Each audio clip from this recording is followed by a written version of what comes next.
ప్రకటన గ్రంథం 5వ అధ్యాయం 1 నుంచి 6 వచనాలు. మరియు లోపటను వెలుపటను వ్రాత కలిగి 7 ముద్రలు గట్టిగా వేసి ఉన్న ఒక గ్రంథము సింహాసనమందు ఆసీనుడైయుండు వాని కుడిచేత చూచితిని. మరియు దాని ముద్రలు తీసి ఆ గ్రంథము విప్పుటకు యోగ్యుడైన వాడెవడని బలిష్ఠుడైన ఒక దేవదూత బిగ్గరగా ప్రచురింపగా చూచితిని. అయితే పరలోకమందు గాని భూమి మీద గాని భూమి క్రింద గాని ఆ గ్రంథము విప్పుటకైనను చూచుటకైనను ఎవనికిని శక్తి లేకపోయెను. ఆ గ్రంథము విప్పుటకైనను చూచుటకైనను యోగ్యుడెవడను కనబడలేనందున నేను బహుగా ఏడ్చుచుండగా ఆ పెద్దలలో ఒకడు, ఏడువకుము, ఇదిగో దావీదుకు చిగురైన యోధా గోత్రపు సింహము 7 ముద్రలను తీసి ఆ గ్రంథమును విప్పుటకై జయము పొందినని నాతో చెప్పాను.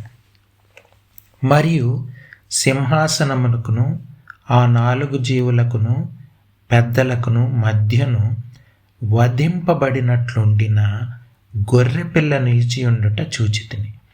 ఆ గొర్రెపిల్లకు 7 కొమ్ములను 7 కన్నులను ఉండెను. ఆ కన్నులు భూమి అందంతటికి పంపబడిన దేవుని 7 ఆత్మలు.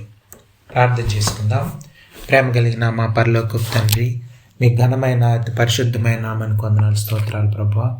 ఉదయకాల సమయంలో మీ సన్నిధికి చేరి మిమ్మల్ని స్తుతించి మిమ్మల్ని ఆరాధించి గణపరచడానికి, వాక్యపు వెలుగులో మమ్మల్ని మేము పరిశీలించుకోవడానికి దయచేసిన మరొక గొప్ప అవకాశాన్ని బట్టి, పునరుద్ధాన దినాన్ని బట్టి మిమ్మల్ని స్తుతిస్తూ మిమ్మల్ని ఆరాధిస్తూ కనపరుస్తూ ఉన్నాం.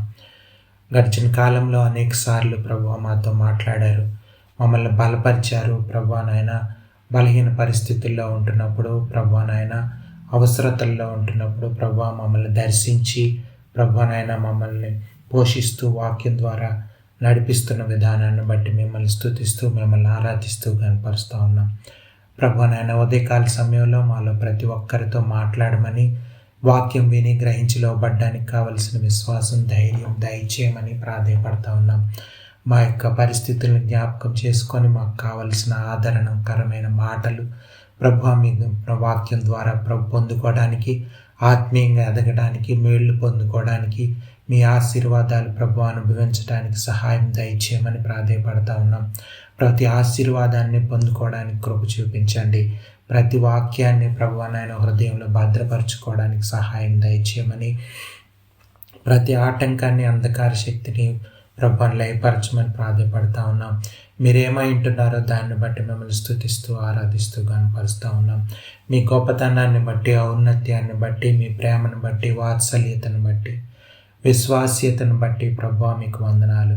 ప్రభువా నాయన, ఈ సమయంలో మళ్ళీ ప్రతి ఒక్కరితో మాట్లాడమని ప్రాధేయపడుతూ మీ మాటలు వినడానికి కృప చూపించమని, ఘనత మహిమ ప్రభావాలు మీకే ఆరోపిస్తూ యేసు ప్రభు వారి అతి పరిశుద్ధమైన నామంలో ప్రార్థన అడిగి వేడుకొచ్చున్నాం తండ్రి. ఆమేన్. ఆమేన్. ప్రపంచంలో మనం చూస్తూ ఉన్నప్పుడు యుద్ధాలు, లేకపోతే ప్రపంచంలో జరుగుతున్న హింస, మామూలు చిన్న ఒక కుటుంబాల్లో శాంతి సమాధానాలు లేని పరిస్థితి నుంచి ప్రపంచంలో ఇంటర్నేషనల్ లెవెల్లో శాంతి సమాధానాలు లేక ప్రపంచం చాలా భయంకరమైన పరిస్థితుల్లోకి రోజు రోజుకి శాంతి సమాధానాలు లేని పరిస్థితుల్లోకి ప్రజలు తమను తామే నెట్టుకుంటూ ఎవరికి వారే హాని చేసుకునే పరిస్థితుల్లో ప్రపంచం ఉంది. అంటే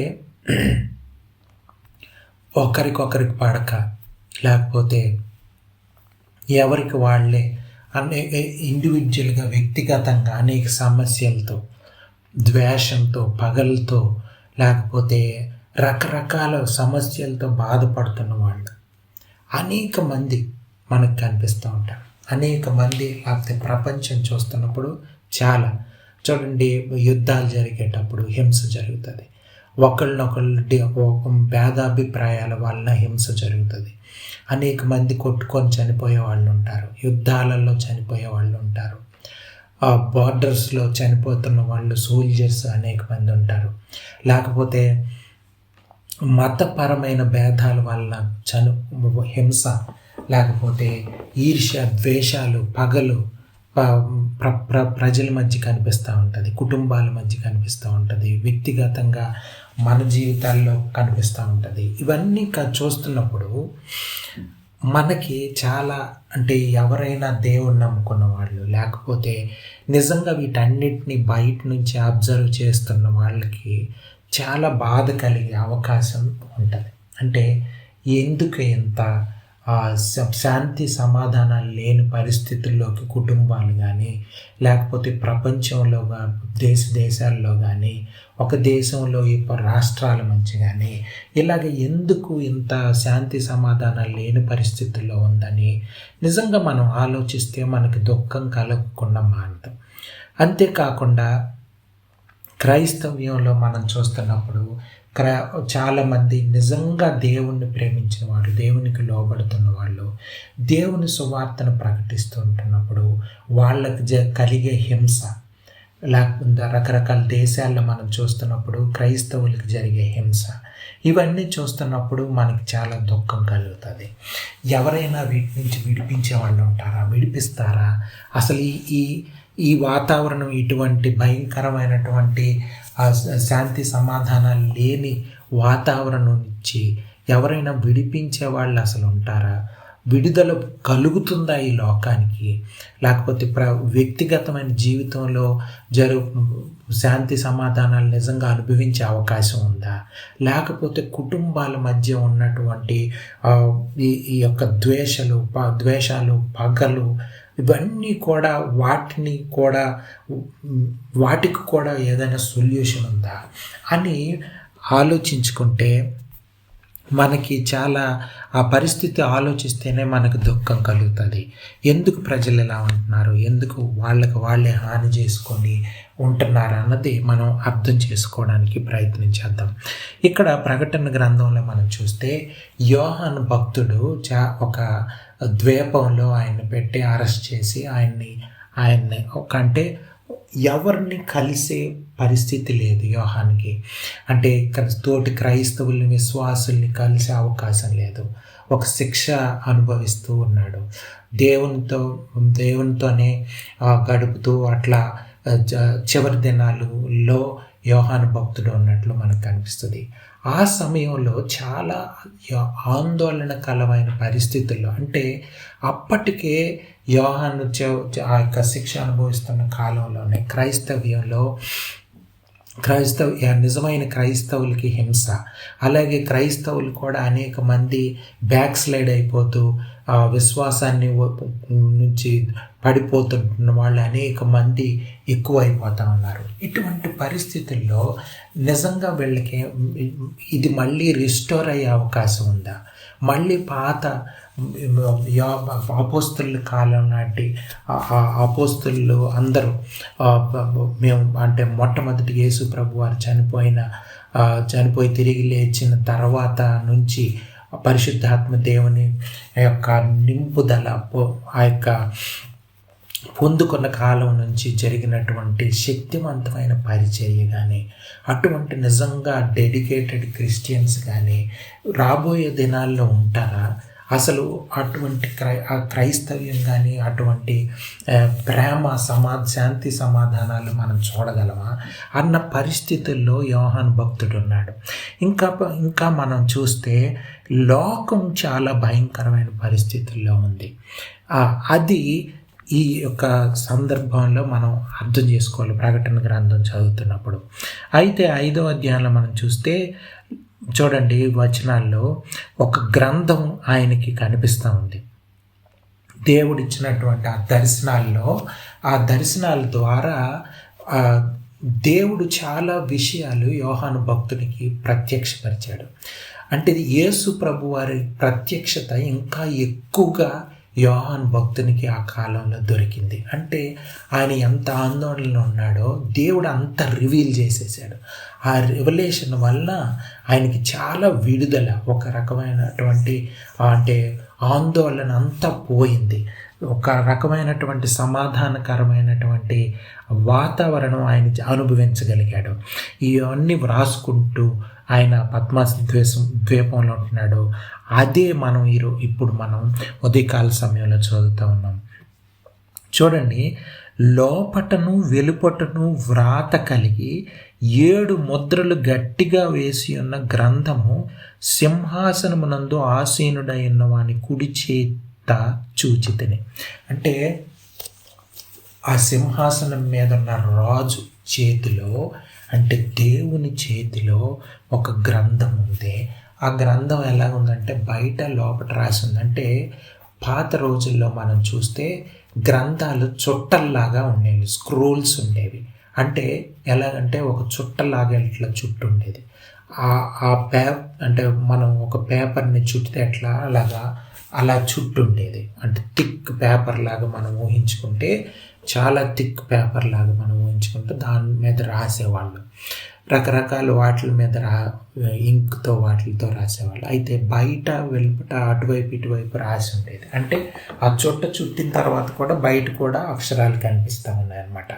అటువంటి గ్రంథం మనకు కనిపిస్తుంది. పాత రోజుల్లో అటువంటి గ్రంథాలు అలా ఉండేవి.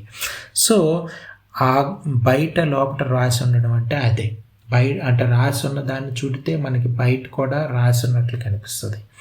అది మరియు దాని ముద్రలు తీసి ఆ గ్రంథము విప్పుటకు యోగ్యుడైన వాడెవడని బలిష్ఠుడైన ఒక దేవదూత బిగ్గరగా ప్రచురింపగా చూచితిని. ఆ గ్రంథం విప్పాలి అంటే ఆ గ్రంథంలో ఏదో ఇప్పుడున్న ఆందోళన పరిస్థితులు, అంటే ప్రపంచంలో లేకపోతే క్రైస్తవ జీవితాల్లో, క్రైస్తవ కుటుంబాల్లో, క్రైస్తవ్యంలో జరుగుతున్నటువంటి ఆందోళన, అంటే చాలామంది దేవుని నుంచి విశ్వాసం నుంచి పోయే పరిస్థితి దగ్గర నుంచి ప్రపంచంలో శాంతి సమాధానాలు లేని పరిస్థితి వరకు ప్రతి పరిస్థితి యొక్క సొల్యూషను ఆ గ్రంథంలో వ్రాయబడిన మాటల్లో ఉంది. కానీ ఆ గ్రంథం సీల్స్ వేసేసి ఉన్నాయి. ఆ గ్రంథానికి సీల్ వేసేసి ఉంది. ఆ సీల్స్ విప్పడానికి అంటే ఒక ముద్రలు వేసేసారు. అంటే చూడండి, ఇలాగ సీల్ వేస్తాం, ఆ సీల్ విప్పలేరు ఎవరు. గవర్నమెంట్ కానీ ఏదైనా సీల్ వేసింది అనుకోండి, దేనికన్నా ఇల్లు అవి సీజ్ చేసేసి సీల్ వేసి వెళ్ళిపోతారు. సో అలాంటి సీలు ఆ గ్రంథానికి ఉంది. దాన్ని విప్పగలిగే శక్తి ఎవరికీ లేదు. ఎవరున్నారని చూస్తే పరలోకమందు 3వ వచనంలో చూస్తే 5వ అధ్యాయం 3వ వచనం ప్రకటన గ్రంథం, పరలోకమందు కానీ భూమి మీద కానీ భూమి క్రింద కానీ ఆ గ్రంథము విప్పుటకైనను చూచుటకైనను ఎవరికి శక్తి లేకపోయాను. ఇది పరిస్థితి. అంటే ఎవరికి ఆ స్టాండర్డ్ లేదు. అంటే జీవం కలిగిన మాటలు, అంటే మనిషికి అవసరమైన మాటలు, ప్రపంచానికి అవసరమైన మాటలు, ప్రతి క్రైస్తవునికి అవసరమైన మాటలు, ప్రతి క్రైస్తవ కుటుంబానికి వ్యక్తికి అవసరమైన మాటలు అందులో ఉన్నాయి. జీవం కలిగిన శక్తి కలిగిన మాటలు, అంటే మనుషుల జీవితాలు ట్రాన్స్ఫార్మ్ చేసే శక్తి కలిగిన మాటలు ఆ గ్రంథంలో ఉన్నాయి. ప్రపంచాన్ని ఈ భయంకరమైన పరిస్థితుల నుంచి విడుదల చేసే శక్తి కలిగినటువంటి మాటలు మనం చూస్తే బైబిల్ గ్రంథంలో దేవుని వాక్యమే, అంటే దేవుని మాట ద్వారా సృష్టి జరిగిందన్నది ఆదికాండంలో మనం చూడొచ్చు. దేవుని వాక్యం అంత పవిత్రమైనది. మీరు చూడండి, మనం మొట్టమొదటి చూస్తే దేవుడు పలికిన మాట ద్వారా సృష్టి కలిగినట్లు, దేవుడు అట్లా మాట్లాడితే సృష్టి జరిగినట్లు అంటే అంత శక్తి కలిగింది దేవుని మాటలు. అటువంటి మాటలు ఆ గ్రంథంలో ఉన్నాయి. అందుకే మీరు చూడండి, కానీ శక్తి లేకపోయినా ఆ 4వ వచనం, ఆ గ్రంథం విప్పుటికైనను చూచుటికైనను యోగ్యుడు ఎవడును కనబడనందున నేను బహుగా ఏడ్చుచుండగా. చూడండి, బహుగా విపరీతమైన దుఃఖం వచ్చేస్తుంది, ఏడుస్తున్నాడు యోహాను. చూసారా, మామూలుగా మనకి ఏమనిపిస్తుంది, ఆ గ్రంథం విప్పకపోతే, విప్పేవాళ్ళు ఎవరు లేకపోతే ఏడవడానికి ఏడ్చే అవసరం ఏముంది అనిపిస్తుంది. కానీ ఎందుకు ఏడుస్తున్నాడంటే ఇది కారణం. ఆ గ్రంథంలో మనల్ని విడుదల చేసే, అంటే మనందరం కూడా సఫర్ అవుతా ఉన్నాం. ప్రపంచంలో చాలామంది భయంకరంగా పీడింపబడతా ఉన్నారు. చాలామందికి తెలియదు. అంటే మనుషులు ఏమనుకుంటున్నారంటే ధనం ఉంటే, ఆస్తులు ఉంటే, ఐశ్వర్యం ఉంటే, అందం ఉంటే మనం సంతోషంగా సమాధానం ఈ లోకంలో జీవించవచ్చు అనిపించి దాని గురించి వెంపర్లాడుతూ ఉంటారు, దాని గురించి పరిగెత్తుతూ ఉంటారు. దానివలన సొల్యూషన్ దొరకదు. దానివలన ఆందోళన, అశాంతి, వయలెన్స్, హింస ఇవన్నీ కూడా లోకంలో విడిగా చెలరేగిపోతూ ఉంటాయి. చూడండి, హింస రోజు రోజుకి పెరిగిపోతూ ఉంది. ఎవరిని వాళ్ళు ఆత్మహత్యలు చేసుకోవడం, లేకపోతే చనిపోవడం, ఇటువంటివి ఎక్కువైపోతూ ఉన్నాయి. విడాకులు, అంటే భార్యాభర్తలు విడాకులు తీసుకోవడం, డైవోర్స్ కేసులు విపరీతంగా ఎక్కువైపోతూ ఉన్నాయి. ఎందుకు అంటే శాంతి సమాధానం లేక, దేవుని యొక్క మాటలకి విలువ ఇవ్వలేక, దేవుని మాటల్లో ఉన్న శక్తిని అర్థం చేసుకోలేక, సత్యంలో ఉన్నటువంటి శక్తిని అర్థం చేసుకోక, సత్యానికి ఇవ్వవలసిన వాల్యూ ఇవ్వక, అంటే నీతి నిజాయితీకి సత్యానికి లోకంలో తావు లేని పరిస్థితుల్లో ఉంది. ఒకవేళ ఎవరైనా నిజంగా నీతిగా నిజాయితీగా సత్యానికి విలువిస్తూ దేవునికి భయపడుతూ బ్రతికితే ఈ లోకం వాళ్ళని బ్రతకనివ్వకుండా చేసే పరిస్థితి ప్రపంచంలో ఉంది ఇప్పుడు. సో ఇప్పుడే కాదు, ఎప్పుడు మొదటి శతాబ్దంలోనే ఇటువంటి పరిస్థితి భయంకరంగా ప్రపంచంలో కనిపిస్తూ ఉంది. ముఖ్యంగా యోహాను భక్తుడు ఆందోళన చెందుతుంది. క్రైస్తవ లోకం, పతనమైపోతున్న క్రైస్తవ్యం, దిగజారిపోతున్న విలువలు, క్రైస్తవ విలువలు, దేవుని రాజ్యపు విలువలు క్రైస్తవుల్లో కనిపించట్లేదు. దేవుని భయం కనిపించట్లేదు. దేవుని మాటలకి ఇవ్వాల్సిన వాల్యూ ఇవ్వట్లేదు. సో దానివల్ల ఎవరికీ శక్తి లేదు ఆ దేవం కలిగిన మాటల్ని మనకిచ్చే యోగ్యత, మనం చూడగలిగే భాగ్యం, మనం వినగలిగే వాక్యం, నిజమైన వాక్యం వినగలిగే భాగ్యాన్ని అంటే ఇచ్చే అవకాశం ఎవరికీ లేదు. యోహాను భక్తుడు చూడండి, ఆయన దేవునికి సమర్పించుకున్నాడు, అనేకమైన శ్రమలు అనుభవించాడు, కానీ ఆయనకు కూడా యోగ్యత లేదు. ఆ గ్రంథం విప్పడానికి. దేవదూతల్లో కానీ, పరలోకంలో కానీ, భూమి మీద కానీ ఎవ్వరూ ఆ అంత వర్దినెస్ లేదు, ఆ యోగ్యత లేదు ఎవరికి. దీన్ని బట్టి యోహానికి చాలా దుఃఖం కలుగుతూ ఉంది. అంటే ప్రపంచానికి విడుదల లేదా, ఈ క్రైస్తవ లోకం ఇంకా బాగుపడదా అన్న పరిస్థితుల్లో ఆలోచిస్తూ ఉన్నాడు. నిజంగా కానీ దేవుని భారం కానీ మన మీద ఉంటే, దేవుని యొక్క ఆలోచనలు కానీ మన హృదయాల్లో ఉంటే, మనం కూడా ఇటువంటి ఆలోచనలతోనే నింపబడతాం. చూడండి, అందుకే ఏడుస్తూ ఉన్నాడు. ఇంకా ముందుకెళ్ళి చదువుతాం. చూడండి, ఆ పెద్దలలో ఒకడు, ఏడువకము, ఇదిగో దావీదుకు చిగురైన యోధా గోత్రపు సింహము 7 ముద్రలను తీసి ఆ గ్రంథమును విప్పుటకై జయము పొందనని నాతో చెప్పాను. ఇక్కడ చూస్తే ఏమి ఏడవద్దు, యోధా గోత్రపు సింహము అంటే మనం బైబిల్ గ్రంథంలో చూస్తే యోధా గోత్రం అన్నది ఎటువంటి గోత్రం అన్నది ఆ యొక్క యాకోబు ఆ పిల్లల్ని, అంటే ఇశ్రాయేలు పిల్లల్ని ఆశీర్వదిస్తున్నప్పుడు యోధా గోత్రాన్ని గురించి మాట్లాడుతున్నప్పుడు ఒక సింహం లాంటి గోత్రం అన్నది, అంటే సింహంలాగా, అంటే అది ప్రవచన వాక్యం.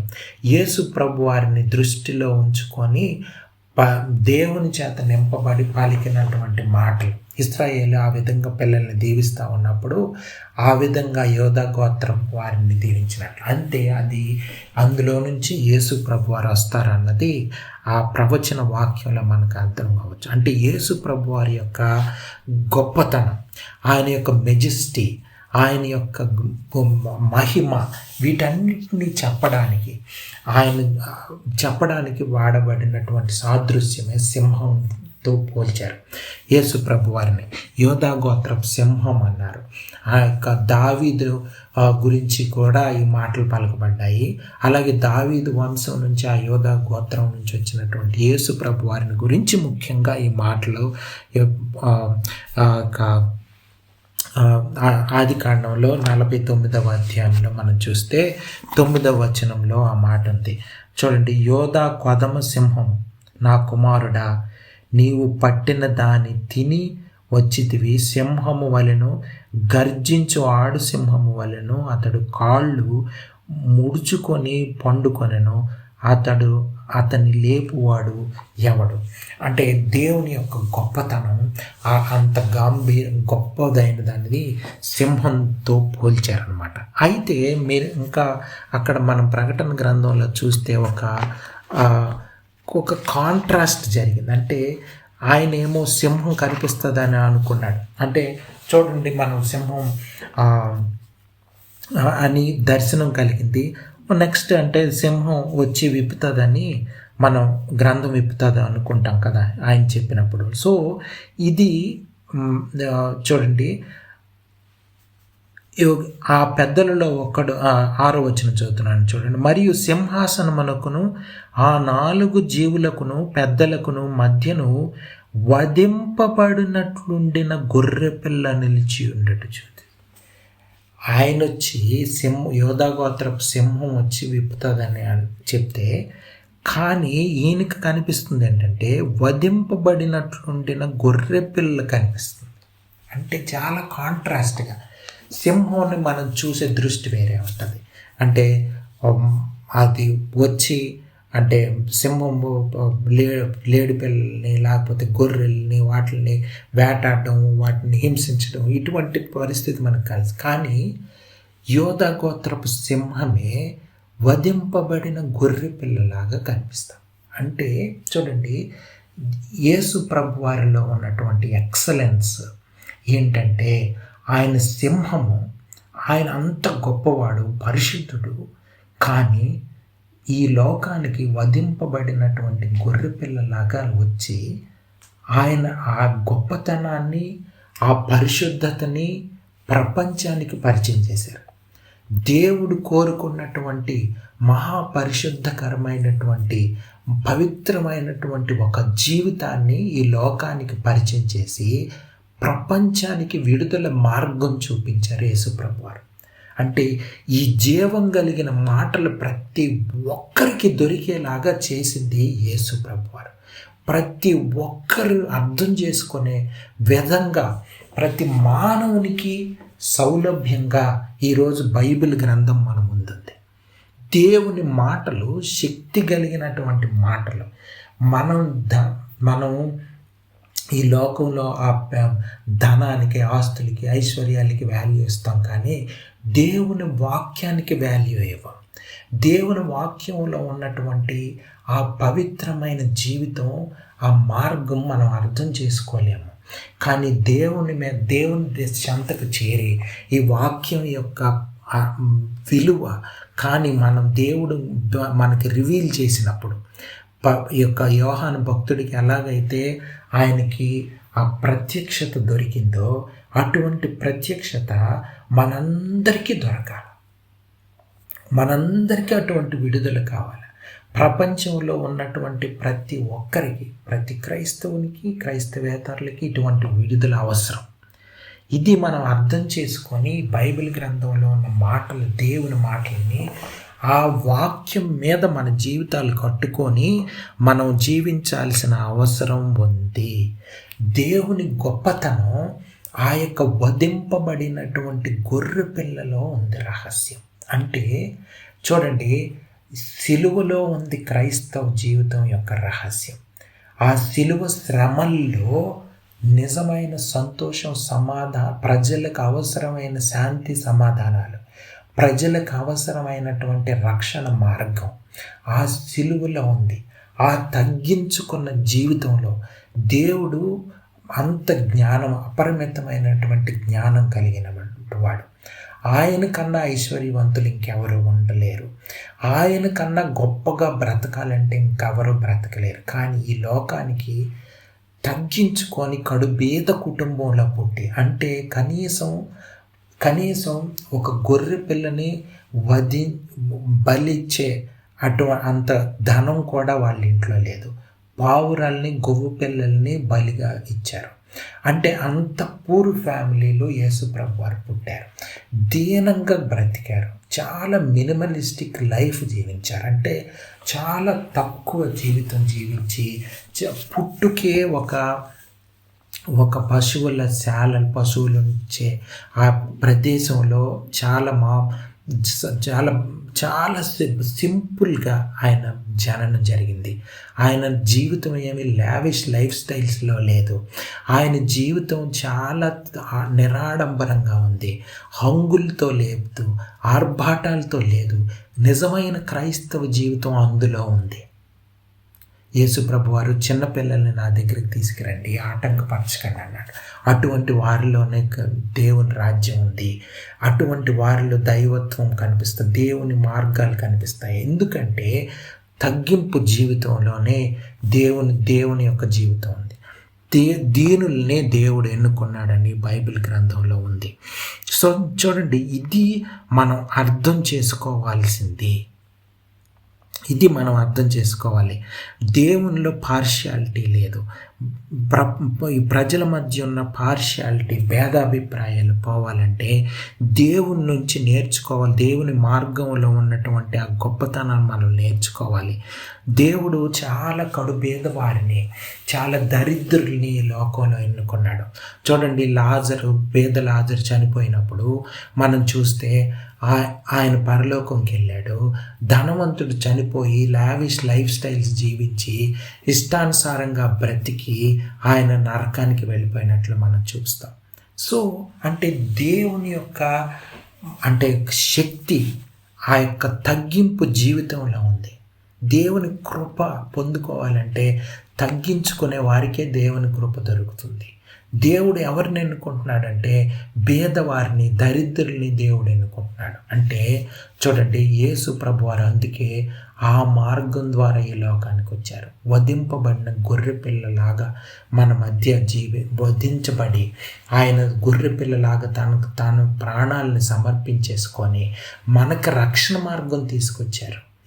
మనం కూడా మన జీవితాలు విడుదల పొందాలంటే, ప్రపంచానికి విడుదల మార్గం చూపించాలంటే ఇటువంటి యేసుప్రభు వారి లాంటి జీవితం ద్వారా క్రైస్తవులు జీవించడం ద్వారా ప్రపంచానికి విడుదల మార్గం అర్థమయ్యే అవకాశం ఉంది. సో ఈ మాటలు మనం జ్ఞాపకం చేసుకొని ఉదయకాల సమయంలో దేవుణ్ణి స్తుతించి, దేవుణ్ణి ఆరాధించి, దేవుని మార్గాల్ని, దేవుని మాటల్ని, దేవుని శక్తిని ఆధారం చేసుకొని బ్రతకాల్సిన అవసరం ఉంది. మనకి ఇంకా విడుదల పొందాలని పరిశుద్ధాత్మ దేవుణ్ణి ప్రార్థన చేసుకుందాం. ప్రేమ కలిగిన మా పరలోకపు తండ్రి, మీ ఘనమైన నామానికి వందనాలు, స్తోత్రాలు. దేవ, మాతో మాట్లాడినందుకు మిమ్మల్ని స్తుతిస్తూ, మిమ్మల్ని ఆరాధిస్తూ కనపరుస్తా ఉన్నాం. ఈ వాక్యం మా హృదయాల్లో భద్రపరచమని ప్రభువా నాయన, మాకు మా కుటుంబాలకి, ప్రపంచానికి విడుదల దొరకడానికి సహాయం దయచేయమని, ఈ గ్రంథంలో ఉన్న బైబిల్ గ్రంథంలో ఉన్న శక్తి కలిగిన మాటల మీద ఆధారపడి బ్రతకడానికి కృప చూపించమని యేసు ప్రభు వారి పరిశుద్ధమైన నామంలో ప్రార్థన అడిగి వేడుకుంటున్నాం తండ్రి. ఆమేన్.